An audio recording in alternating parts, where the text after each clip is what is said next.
তো বন্ধুরা চলুন আজকে আপনাদেরকে এক বোর্ডে দুইটা বল কিভাবে কানেকশন দিবেন সেটা নিয়ে আজকে একটা ভিডিও বানাচ্ছি, আপনারা দেখতে থাকেন।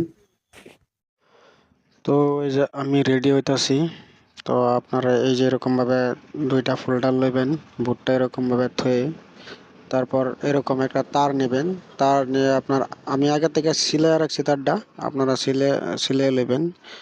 লওয়ার পর আপনারা এই সুইচের তল সাইডে এরকম ভাবে তারটা দিয়ে দিবেন। তারটা দিয়ে সুইচ নাটটি টাইট করবেন। নাটটি টাইট করার পরে আপনার আরেক মাথা তার উর্পের লাইনে ঢুকাইবেন। উর্পের লাইনের তলের সাইডে ঢুকাইবেন। ঢুকে আপনারা কি করবেন, নাটটা সুন্দরভাবে টাইট করবেন। সুন্দরভাবে টাইট না করলে কি হয়, এটা লুজ করে আপনার কারেন্ট নষ্ট হতে পারে।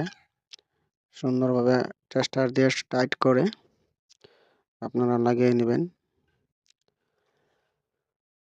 আর এরকম ভিডিও আপনারা পেলে আমার চ্যানেলটা সাবস্ক্রাইব করবেন, আপনারা অল্প সাপোর্ট করবেন। আমি নিত্য নতুন ভিডিও দিব, ইনভার্টারের কানেকশন ভিডিও দিব, ফাইভ ওয়ারিংয়ের ভিডিও দিব, ফ্যান কীভাবে ঠিক করে কীভাবে কানেকশন করে সব ভিডিও দিব আপনাদেরকে। এরকম ফুলটা নিয়ে আপনার কানেকশন করবার জন্য ওয়্যারটা নিয়ে নেবেন। ওয়্যারটা আপনারা কি করবেন, ফুলটারের লাগাইবেন, কানেকশনটা করবেন। ওয়্যারটা নিচ্ছি। ওয়্যারটা নিয়ে আপনার অল্প আওলা জলা আছে, ওয়্যারটা বাস করে নিচ্ছি। আপনারা ওয়্যারটা নিয়ে দুটা মাথা, চারটা মাথা আলাদা আলাদা করবেন। এটা আমি আগে থেকে সিলিয়ে নিছি। ওয়্যারের মাথাটি তারটা বার করে নিচ্ছি, আপনারা সিলিয়ে নেবেন। তারের মাথাটি বার করে নেবেন। বার করে নেওয়ার পরে আগে আপনার ফিল্টারের উপরের কভার দিয়ে ঢোকাবেন। ঢোকানোর পর আপনারা মেন ফিল্টারটা নিয়ে আপনারা নাট দুইটা আছে, দুইটা নাট অল্প অল্প ঢিলা করবেন। ঢিলা করা তারপরে দুইটা নাটের মধ্যে দুইটা ওয়্যার দিয়ে দিবেন। এখানে লাল কালার কোনো প্রশ্ন নাই, আপনারা যে কোনো একটা দিতে পারেন। তারপরে হালকা অল্প টাইট করে মুখাটা লাগিয়ে নেবেন, লাগিয়ে টাইট করে নেবেন।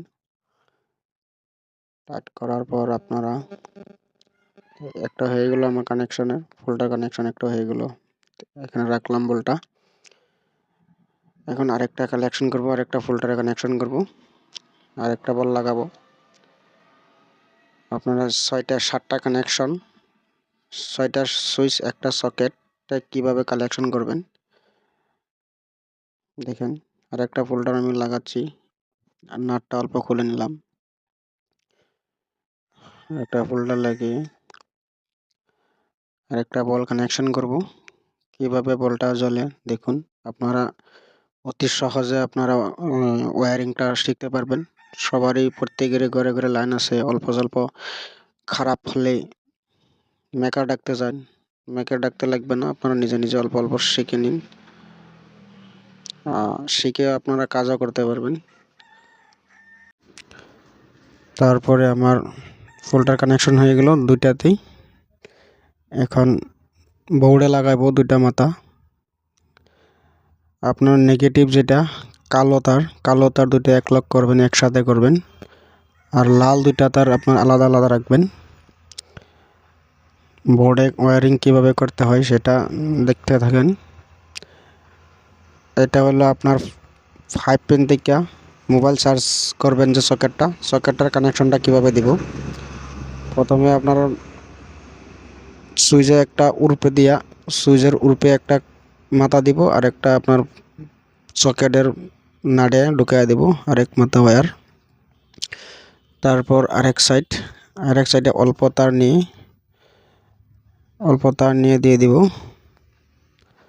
তারপর এটা হয়েছে কালা, আগেরটা হচ্ছে লাল, এটা কালার সাথে লাগাই দিব 3টা। আপনার সব ওয়্যারিং এইভাবে হইব। দুইটা তার থাকলে একটা কালায় যাব আর একটা বোর্ডে সুইচে যাব। এটা হচ্ছে আমার মেইন লাইন বানাচ্ছি। এটা মেইন লাইনের যেটা কালো ওয়্যার আছে এটা একসাথে সবগুলি কালো তার একসাথে দিয়ে দিবেন। আর যেটা লাল হবে সেটা সুইচে ঢুকিয়ে দিবেন। এই আমি যে আগে তারগুলো ঢুকাচ্ছি সেটার সাথে এটা অ্যাডজাস্ট করে দিবেন। অ্যাডজাস্ট করার পর দুইটা বলের দুইটা ওয়্যার দুইটা সুইচের উরপে দিয়ে দিবেন, ওয়ারিংয়ের উরপে নাটে দিয়ে দিবেন, উরপে নাটে দিয়ে দিবেন, যে কোনো একটা দিলেই হলো। উরপের মাথা দিয়ে দিচ্ছি। বলের দুটা ওয়্যার উরপের মাথা দিয়ে দিলাম। আর মেইন লাইনের যেটা লাল তার আছিল সেটা আমি সুইচের তারের সাথে অ্যাডজাস্ট করে দিলাম। এখন আমার কাম কমপ্লিট হয়ে যাবে। এখন আমি এই কালো তারের মাথায় ব্ল্যাক টিপ লাগিয়ে নিলাম। ব্ল্যাক টিপ না লাগানোর কারণে শর্ট হতে পারে, সেই জন্য ব্ল্যাক টিপ লাগিয়ে নিলাম। তারপরে আমি এই বোর্ডে ফিটিং করে দিলাম। এরকমভাবে আপনারা ওয়্যারিং করতে পারবেন। বোর্ডে ফিটিং করে দিলাম। বোর্ডে ফিটিং করার পরে এখন আমি মেইন তারটা মেইন বোর্ডে লাগাবো। মেইন লাইনে কিভাবে লাগালে এই বোর্ডটা জ্বলে, দেখেন জ্বলে গেছে। কোনো শর্টকাট কিচ্ছু হয় নাই, শর্টকাট কিচ্ছু হয় নাই, দেখুন জ্বলে গেছে। দুইটা বল দুইটা সুইচে লাগিয়ে দিয়েছি। এখন আমার